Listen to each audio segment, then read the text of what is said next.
Hello, everyone. Welcome to the Queue for Two, your podcast companion for learning all about your favorite theme park attractions. Whether listening at home or while waiting in the queue, we'll fill you in on all the information you need to get the most out of your ride experience. I'm your host, Matthew, and joining me as always is the illustrious Ryan. Today, we're talking about one of my favorite rides in Fantasyland, the Seven Dwarfs Mine Train. Ryan, I know you've ridden it. Tell me, what do you think of the Seven Dwarfs Mine Train? I have absolutely ridden this attraction, Matthew, and all in all, I think it's a really solid attraction. I think it is a fun combination of coaster and animatronics, and frankly, I think it's just delightful. Heck yeah. It's definitely one of my, like I said, it's one of my favorites in the area, but I will say, Fantasyland, that's bottom tier for me in Magic Kingdom. So sometimes this might not be, it might not make a ride. I don't have to ride this one every day, but we'll get into that a little bit more here in a little bit. But I did want to go ahead and preface this because I don't want anyone coming at me saying, wow, this is Matthew's favorite ride of all time. No, this is not. This is my favorite ride in Fantasyland. And that's not counting the teacups, because the teacups, that's some top tier amusement talent right there.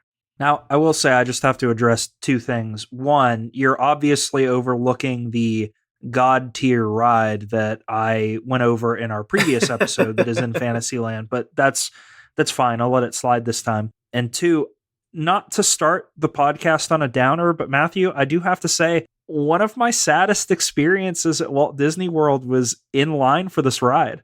Do you want to go ahead and say it, or do we want to wait? Because I'm excited to hear it. I want to hear it.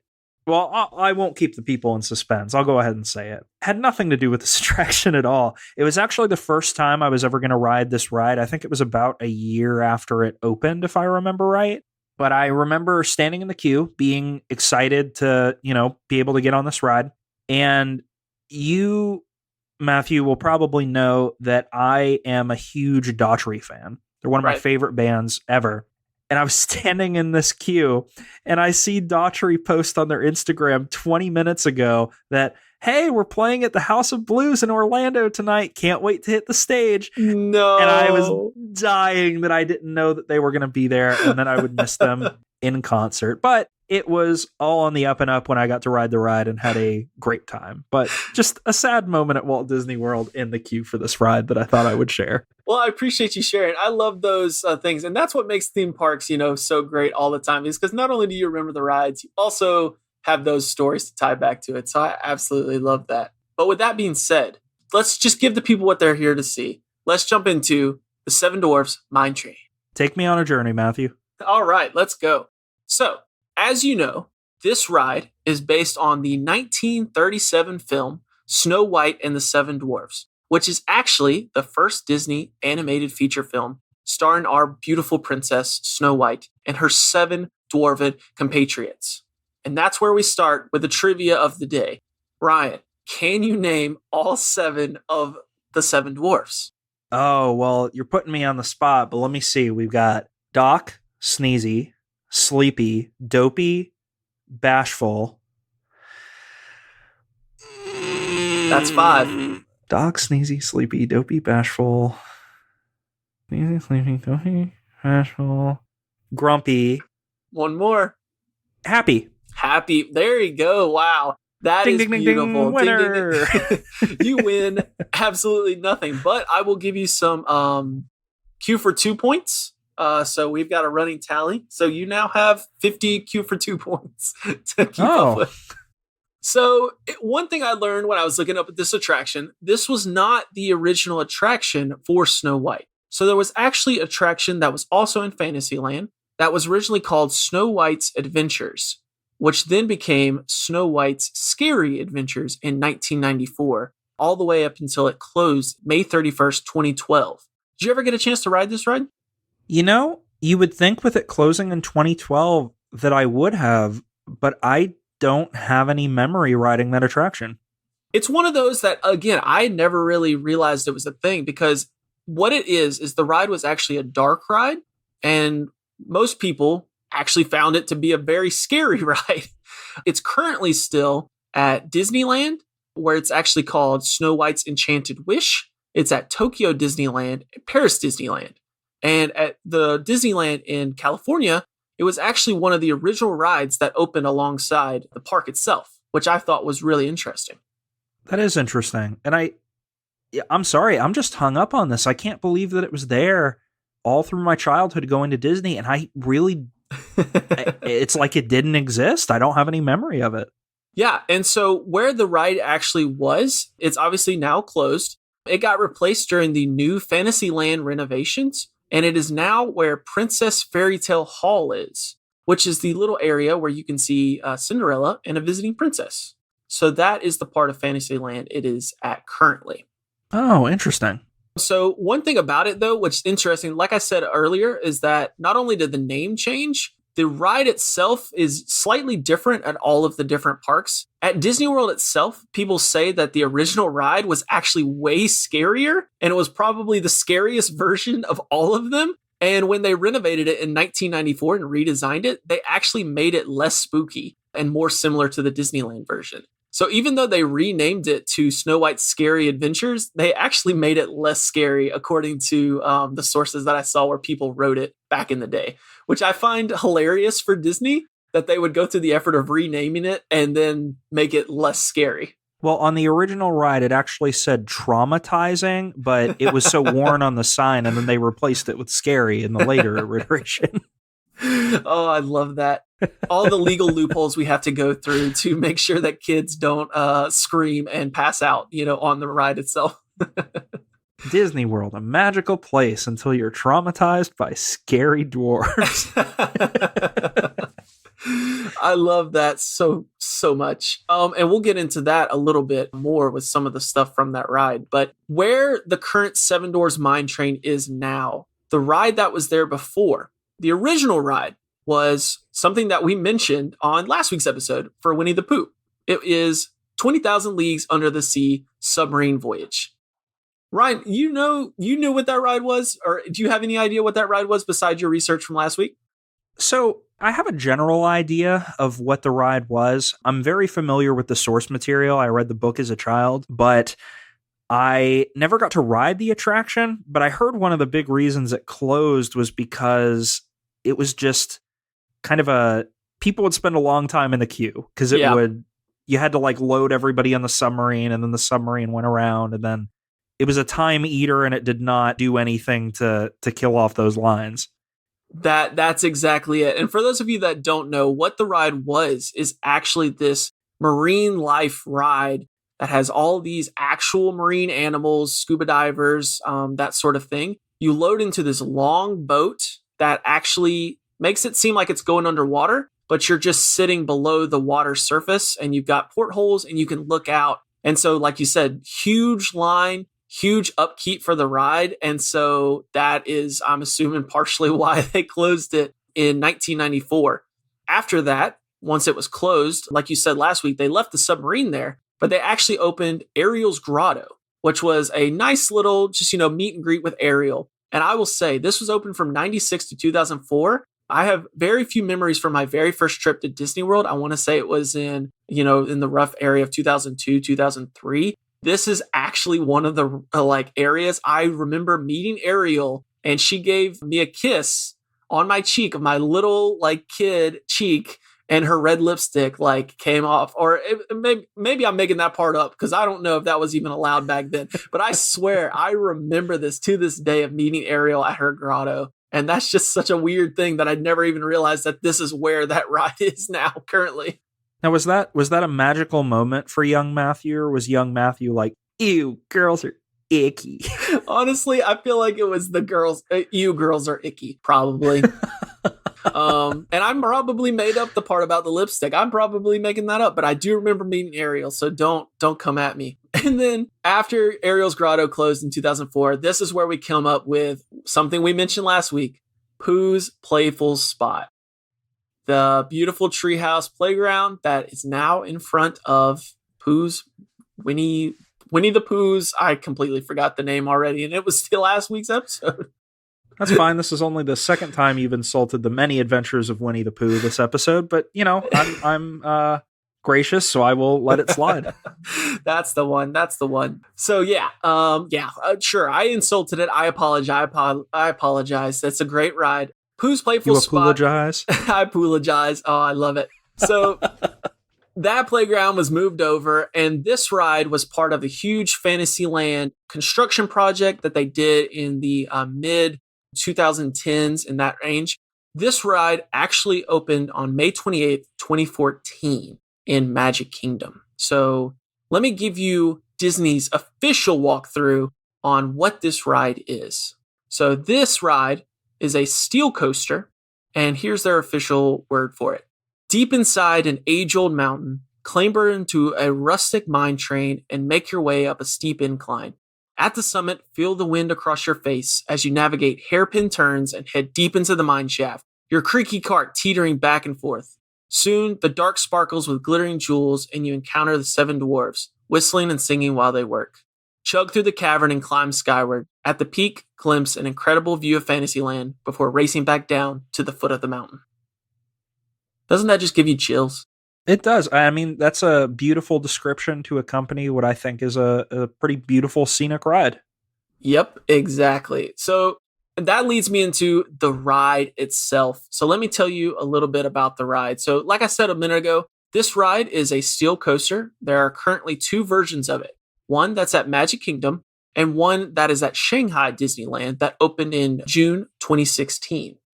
So this ride has a required ride height of 38 inches and a max speed of only 34 miles per hour. The reason I bring this up is that this ride is actually a very good ride for families and young kids that want to come in. So if you've got a family and young kids, this is definitely a good coaster for them. However, the car consists of 2 benches of 2 with only a single lap bar. The car is not the largest car in the world. If you are a larger person like myself, over 6 foot tall, this car can be a little constricting. And that is my biggest issue with this, is that once you climb into the car and your knees can get squished into that car. So that is my one complaint. I want to go ahead and put that out there and make people aware that sometimes if you are larger, that car can be a little tight. Well, and I would second that because I'm a little bit of a larger person myself, and fitting into that car. I mean, it's not like trying to cram my adult body in Goofy's Barnstormer, Right. but like it is a tighter fit. Right. I feel like that's a common theme across Fantasyland. Feels like they got a lot of like rides for the shorter folks or kids. It's a kids part of the area, it's not Space Mountain or anything crazy like that. I mean, the Many Adventures of Winnie the Pooh is pretty comfy, just another point in that category. Okay, but, that's fair. All right. That's what this podcast is going to turn into. It's just we're going to go back and forth and debate on which of the rides that we're presenting are better. So we'll go from there. I love it. Surprise. Every episode is secretly the Many Adventures of Winnie the Pooh. All right. So like I mentioned a minute ago, there are 2 versions, one at Magic Kingdom in Florida and then Shanghai. So the ride layouts are identical in both of the versions, and the track was actually created in Holland by a company known as Vekoma. This is the company that actually did Big Thunder Mountain for Tokyo and Paris. Really? Mm-hmm. So not the most useful knowledge, but it's a cool like little thing. It's like, so this company in Holland, they made it and shipped it over and they installed it, and I like it. Cool stuff. That's a fun fact. What else do we have for here? So with this ride, from what I was reading, and I wasn't exactly able to find it, but from my understanding, with this ride, Walt Disney Imagineering actually patented the tilting vehicle ride system that this ride actually has. So this mimics an actual minecart, allowing each minecart to sway back and forth individually as you go down the tracks. So that way, the whole train isn't moving the same way. But as you get up to a certain part of the track, in the front of the car, you might go left. And then as the other part goes, they might go right, that sort of thing. And it just creates that swaying back and forth as you go through the mines of an actual mine car tilting from one side of the cart to the other. That's a really unique mechanic. Yeah. And I think that's part of why this ride is actually like really good. Beside the small car, is that they give it that. Not only does it have great theming, which we'll get into here in a minute, but like the ride system itself, again, makes super fond memories, I feel like, for kids. Yeah, no, for sure. Before we get into the fun facts, though, I've got a lot of like little fun facts and Easter eggs for this ride. I will say there's one incident on this ride that I love. That's the kind of part of the history of these rides that really interests me. On November 1st, 2014, there was a fire on this ride. Does this sound familiar to you at all? No. November 1st, 2014. That was not long after the ride opened. Yep. It was that same year. It was a couple months later. I'll ask you this. What normally happens at night right above this ride in Fantasyland every single night in Magic Kingdom? Those fireworks, baby. Those fireworks, specifically the Wishes fireworks show. So what supposedly happened was that there were some embers that came down from the Wishes fireworks show. It landed on a fake grass exterior of the ride that was right next to the bridge that the coaster actually travels into or travels over right as it goes right back inside of the building. And that caught on fire. And so they called the fire department. They got someone out there to take a look at it, put out the fire, obviously. And the ride was closed all that night and until the next day at 12:30. And then which they got it back up, which I thought that was a really fast turnaround. Obviously, it wasn't that big of a fire, but still found that to be interesting for the most magical place on earth to have something like that happen. That is insanely quick turnaround, but like I've always wondered with those fireworks shows, and I've watched some videos about how they manage some of it, but you think with them launching all those fireworks off, how are none of those like shells or embers coming back down on the park? And I guess the answer is, well, sometimes they do. Right, exactly. But it does make you realize like how much fireworks they send off every night. And for that to have only happened, at least on this ride, I haven't looked up for the park in general, but for this ride to only have happened the once in the 7-8 years that it's been open, they obviously changed something at some point, which I like. Yeah, for sure. That would be a fascinating episode in and of itself, just kind of going behind the scenes of some of the fireworks shows. That would be a fun thing to research. There's a lot of episodes in our future. So again, if y'all haven't hit that subscribe button, please hit that button. We would really appreciate it. And tell us what episodes you want to see in the future. Anyway, this is not the outro. I just wanted to go and put that in there while we're thinking about it. Gotta sneak that in while we got their attention. All right, I love it. All right, so now we'll dive into, that was a little of a scary fact. Now we're going to jump into some beautiful fun facts and Easter eggs that we've got. I said this last week episode, I love a good queue system. And Disney, I feel like with their newer rides, is really increasing their queues and making them a lot more interactive and really helpful for parents and kids and even grown adults like myself. In this queue, there are multiple things. Do you remember any of them that stick out to you?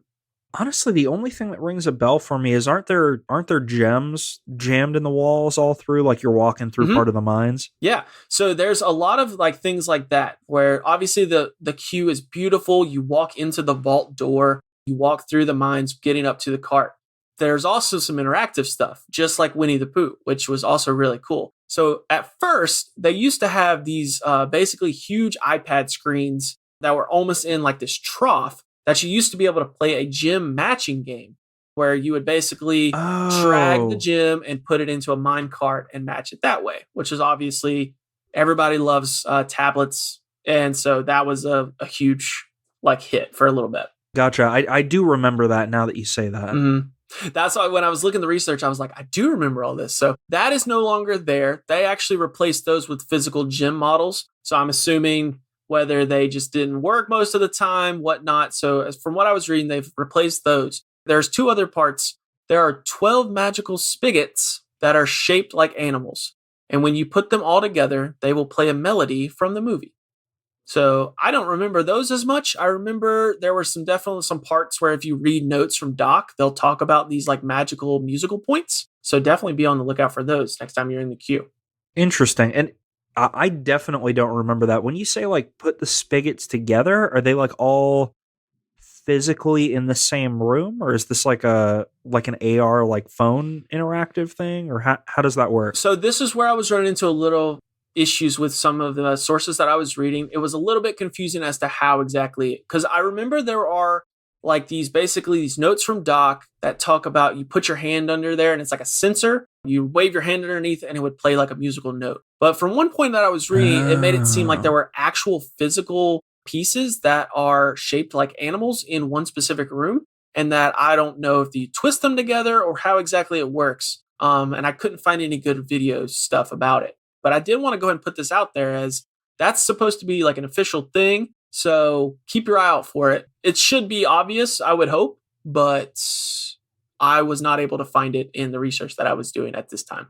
The biggest one that I have confirmed, and I love this part, and that was actually my favorite part of the queue. Once you go inside there, you go around these barrels. Each of the barrels is able to freely spin on their own, and it basically gives this kaleidoscope effect on the ceiling. Here's the trick with them, though. If you spin the barrels in a certain way, at some point at one of the angles, one of the seven dwarves will appear on the ceiling inside the kaleidoscope. If you get all seven of them to show up at the same time, there is a video of Snow White that will show up in the middle of them. And then she will just sort of like dance around and like they will all just sort of move together. So that's a little thing. It's tricky because obviously you get a lot of kids that go in there and they start spinning them around like crazy. So the odds of it happening might not be the highest. But if you think about it, that's something that you should definitely try because it's a really cool like little thing that, you know, not everybody will get a chance to see because it's on the ceiling. Nobody looks up. You know what I mean? No, that's super cool. I remember the barrels now that you say it, but I had never heard of that little secret. I don't think I've ever even seen any of the seven dwarves. I think it's one of those, like I said, you have to just fit it just right with a kaleidoscope effect. And so many kids just go in there just to spin it because it makes the beautiful, like disco-esque, like light show. And it's gorgeous. Sure. So even just that was just, it's a lot of fun. Even as an adult, I'm just like, ha ha ha, spin, bright color, ha ha ha. And I love it. Another fact about this ride that I found interesting. There are actually 2 cameras on this ride that provide both a picture and a video.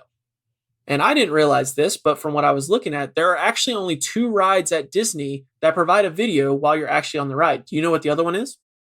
That provide a video while you're on the ride. Yep. If you can't think of it, as soon as I say it, you're going to be like, of course, I'm an idiot. See, the first that would come to mind would be Rise of the Resistance? Nope. And again, this is the data I have. They might have a video on that one. This is Tower of Terror. You can actually get a video on Tower of Terror. It's almost like a slow motion video, like as you're going down. So I thought that was pretty cool. And again, that might not be fully up to date, especially with some of the Star Wars expansions. With that being said, another thing about it, which I really love about this ride and I love about Disney, and I would love to figure out exactly how it works.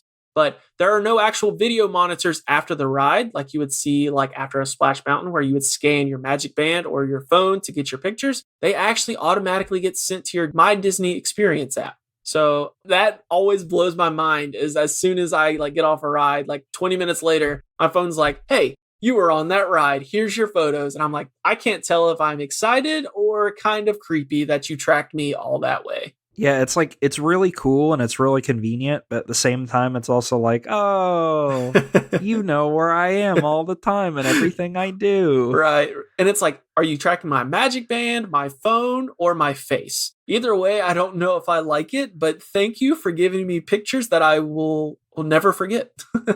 Walt is Big Brother. Next. So I talked about the Snow White Scary Adventures ride earlier. We briefly mentioned this in last week's episode that we both loved this. There are actually several of the animatronics that are recycled from that ride, including the dwarves that are in the final scene, and actually the vultures that are purchased on a mining structure. So when you're going through the ride, if you see the dwarves, the actual animatronic dwarves in that last scene, or those big vultures, then that's just, like I said, just remember that those were actually reused from the scary adventure ride that was originally there. You probably have the facts more straight than me. I want to say in that last house with Snow White, I think it's only 5 of the 7 dwarves that are the old animatronics. Is that right? I did not hear that, but I would believe it. I'm not sure. I'm trying to remember what it was, but I thought I had watched a video that there was something with 2 of the older animatronics that there were reasons why they didn't use them in the new attraction, but they recycled 5 of the 7 dwarves. Okay. All right. So I did some quick research, and it does seem that it is Dopey and Sneezy that were not reused. Nice. Those rascally little dwarves. Some other little Easter eggs that we've got in the ride. Actually, it's in the queue. When I was talking about you walk into the vault itself, if you look on the wall, there's actually a large vault key. And I didn't even realize this. I forgot about it. But that is something that Dopey always did, is that when they went into the vault, he would always like take the vault key and hang it right next to the door. So I guess that way he never lost the key. So I absolutely love that they put that in the ride, or at least in the queue. It's just another like little detail that I love. That's awesome. That's the little touches that make all the difference. So good. And the last little piece that I had, and if it's a tiny little detail, it's similar to what you were saying about the ride vehicles from Winnie the Pooh. If you look at the ride vehicles, each mine cart that you can look at will not look the same because they're individually painted to look stressed and worn. Because obviously, as things wear out over time, they're not going to wear out in the same places. So you'll see chips in some places, you'll see lines in other places. So I thought that was a cool little like Easter egg. It's not an Easter egg, but a little detail that I feel like Imagineers put into their work to not just, send out a bunch of cars from a factory that all look the exact same and just spray paint a coat over them. You know what I mean? Yeah, that's really neat. I'm kind of surprised they went the extra mile to do that because I feel like that wouldn't be something that most people would notice. But I mean, yeah, for the immersive experience, of course, they would wear out differently. So that's a really cool detail. Mm-hmm. And I think that's one thing that we'll learn as we go through the Imagineering groups in Disney. It's just how much effort and things do they put into rides and attractions that they realize will never get noticed. They're the unsung heroes of it's the most magical place on earth for a reason, and that's what I'm loving learning about when we make these episodes. All right. Last but not least, let's jump into some hidden Mickeys. So we talked about it last week.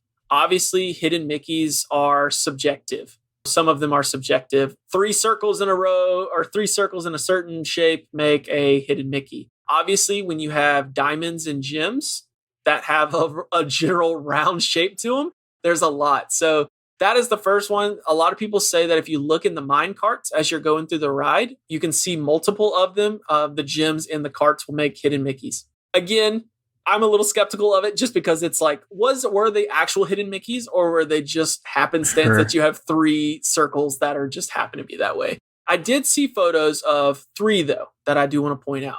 As you're in the mines, you will see Grumpy in one of the scenes. And if you look above his head, there are actually 3 gems that are sort of set apart from the others that aren't just a big bunch. And those, I would say, are a very, very real looking Mickey, if that makes sense. Not just a happenstance. It looks like they are purposely placed there. It looks really intentional. Right, exactly. The other 2 I was really excited about and I saw the actual pictures of, and oh my gosh. So there are 2 across from each other. As you're going up the hill, right before you go outside, if you look on the left side of the beam, there is a beam, like where the ceiling meets the wall. There is not a hidden Mickey. There is a hidden Oswald the Lucky Rabbit carved into the beam. Wow. That's just such a little thing of like, what? That's crazy. I love it. That's really cool. I don't know if I've heard of a hidden Oswald before. I know I think there's like some that are supposed to be like hidden, like in like a pavement somewhere. I have to go back and look it up. There was one that's just like in pavement, but it's more of the like 3 stones in a certain way. But this is an actual like carving out. You see his ear, you see his like face and everything like that. It's really cool. Across from it though, on the right side, right as you go over the hill, on another beam, there is a hidden Mickey that's actually carved out, and Mickey Mouse is in a mining outfit. So you'll see Mickey like in a little mining outfit. So those are pretty much like right across from each other. So I really like both of those. Those are very cool little hidden Mickeys. I like when they're actual full body, because then it's really like, okay, that's a hidden Mickey, like for sure. It's not just happenstance that 3 random rocks happen to fall in concentric circles or the circles. You know what I mean? Well, and that's also wild because I don't feel like we see Mickey as a child that much. Like seeing Mickey as a miner is pretty cool. Oh my God. All right, folks, that's been a great night. I hope you have a good one. Oh, I love it. That's so funny. So with that being said, that is what I learned about this ride. So I hope you learned a little bit. Now I'm going to jump into some tips and tricks that I learned when my experience there. So for me, I said this earlier, Fantasyland is not my favorite. So this ride is not always a must ride, especially if the park is super busy. But if you've never ridden it before, I highly suggest you ride it. If you've ridden it before, you can make your own assumptions. But for me personally, it's not always on my must ride list. while I'm at Magic Kingdom. That being said, the average wait time that I was looking up for this ride is 72 minutes. That is a very long time, and it is currently the individual lightning lane at Magic Kingdom, meaning that you pay individually for that instead of just bundling it in with Genie Plus. The price for that will be determined by the demand and the crowd for that day. So if you really want to ride that ride, first off, if you have the disposable income, I would suggest trying to see if you can snag an individual lightning lane for Magic Kingdom for that day. So that way you know you can ride it. If not, my suggestion would be to ride it either during fireworks, because obviously ride lines are going to be shorter because people are watching the fireworks, or get in line right before the park closes. Because as we talked last week, they cannot kick you out of the line. So if you get in line before park closes, it might still take 70 minutes, but you know that you're going to end up riding it. And usually those lines are shorter because especially after the fireworks, people are ready to get out of the park. Yeah, no, I think those are great tips. I think, like you said, especially if you haven't ridden it before, I think if you have the disposable income to get that lightning lane pass, I think it's worth it because it is a fun ride. It's a good experience, especially if it's your first time doing it. And then, if you've ridden it before, then I feel like that would be up to the individual person, right? Like if you get a lot of enjoyment out of it, maybe get the lightning lane. If you weren't as big of a fan of it before, then, maybe it's not as much of a priority, like you said, Matthew, and maybe you skip it sometimes, you ride it other times. Right. All right. Yeah. The last 3 tips I had, they're really short, just my personal preference. Do the ride at night, not only for the shorter lines, but because the way that the park is lit up and the way that the ride is lit up absolutely shines at night. It is a gorgeous ride during the day. It is a better ride at night. Ride in the back, if possible, you get more whip and speed. So from a thrill person like myself, that is always amazing. As you go around those turns, obviously the back of that train is going to whip faster and everything like that. And then just take a minute in the queue. Save your phone battery, look around the queue, because like I was going through earlier, the queue has all these little activities and some beautiful, beautiful Imagineering pieces of art. And just they put a lot of effort into this queue. And so that's what would be my suggestion is take a minute, don't just be on your phone, refreshing your lightning lanes and everything all day. Actually take a minute and look around because that queue is absolutely gorgeous. And it definitely makes that ride stand out that much more. Yeah, and I mean, especially if you can grab a pick, I mean, there's plenty of jewels in there. You can make up that park ticket fee in no time. Well, I think that just about wraps it up for the Seven Dwarfs Mine Train. I will let you add any last thoughts that you had, talk about what our next phases are, and let you get us out of here. Matthew, I think those are all great tips about this ride. I would agree with all those, and I don't really have anything else to add to that. All I would like to say is for our listeners, as we kind of continue this first series of episodes looking at our favorite attractions in each section of Magic Kingdom, next time we'll be coming at you with our favorite rides from Tomorrowland. So we'll be hitting you with those soon in the next episode. But for now, that queue certainly went faster than I expected. We certainly hope you enjoyed this episode and learned something new about this absolutely magical, sparkly ride. As always, we'd love to hear your experiences with this attraction or any fun facts you have. Feel free to join our Discord server and join the conversation, or shout at us on Twitter or Instagram. You can also drop a comment on our YouTube channel, and all of these links can be found in the episode description below. Now go catch that ride, and we'll see you next time in the queue for 2. Hi-ho.